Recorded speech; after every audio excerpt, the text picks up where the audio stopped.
Okay, I'm Steve Gray. I'm a representative of the Aberdeen Trade Union Council.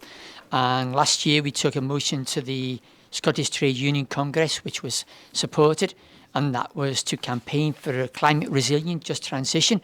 So my question is to each of the people here at the panel, is to how they would achieve, how they would work towards delivering and working with communities for a climate resilient just transition, where communities are in the driving seat, not the multinational companies whose power far exceeds the communities, just like the people here from the St. Fittick Park Group. Thank you. Thank you. We're going to go back to Kirsty, then to Nurul, then to Guy. So part of the problem is that we've got a capitalist society, right? I'm not going to sit here and suggest that we dismantle capitalism, but it would fix your issue. Because the reality is that we do live in a society that is capitalist. We do live in a world that is capitalist, and money matters, and it makes a difference, and actually drives a lot of things that happen. I think in terms of a climate resilient just transition, I don't disagree, I'm not going to disagree, but one of the things that I've been arguing for is about just transition not entrenching inequalities. So there are a number of people in Aberdeen who have been totally screwed over by the rise of oil and gas in the city, right? It's meant that rents have been higher, it's meant that coffee is more expensive in coffee shops than it is in other places. It's more expensive to buy a pint, it's more expensive to buy clothes in Aberdeen. But particularly rents and housing costs is a really big issue.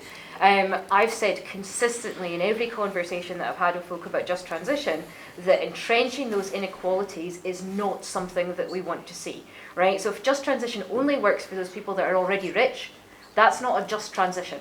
If it makes the people that are already struggling even worse off, that is not a just transition. So I think actually the climate resilience and thinking about that and thinking about involving communities sort of also fits nicely into that, trying not to entrench those inequalities. I think there has been some consultation with communities around what a just transition looks like.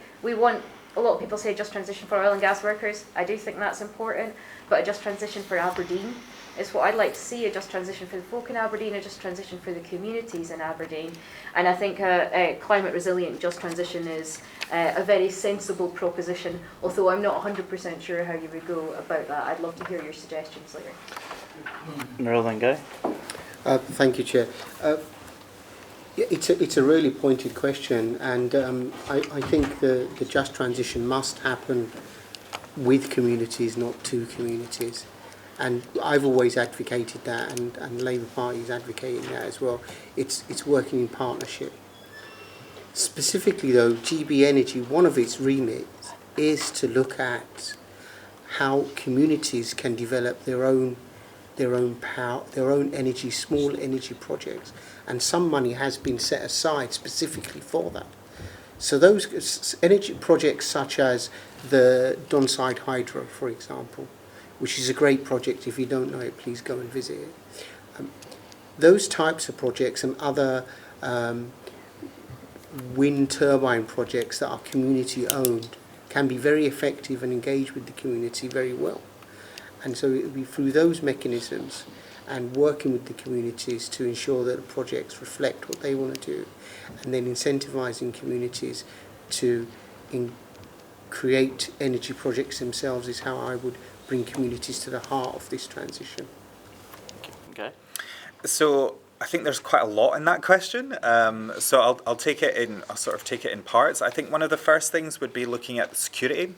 So we've talked a little about energy and making sure people have security of energy, but we also need to look at things such as food security. For example, the climate crisis has had a big impact on places like Angus, which is one of our most agriculturally productive regions, and it wiped out a load of crops. It wiped out a huge amount of topsoils, making the land less productive. And obviously, if you're a farmer there and you're wanting to plant crops, if you know that area is going to flood again, you're less likely to plant again. So we need to look at the security aspect for communities.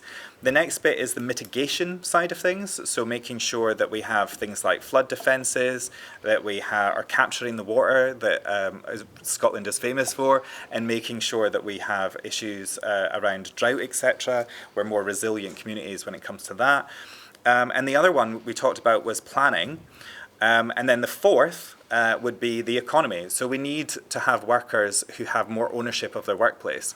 Don't know if many of you have ever heard of the Mondragon Corporation, but it's one of the biggest cooperatives in the world. Workers have a say in how it is run.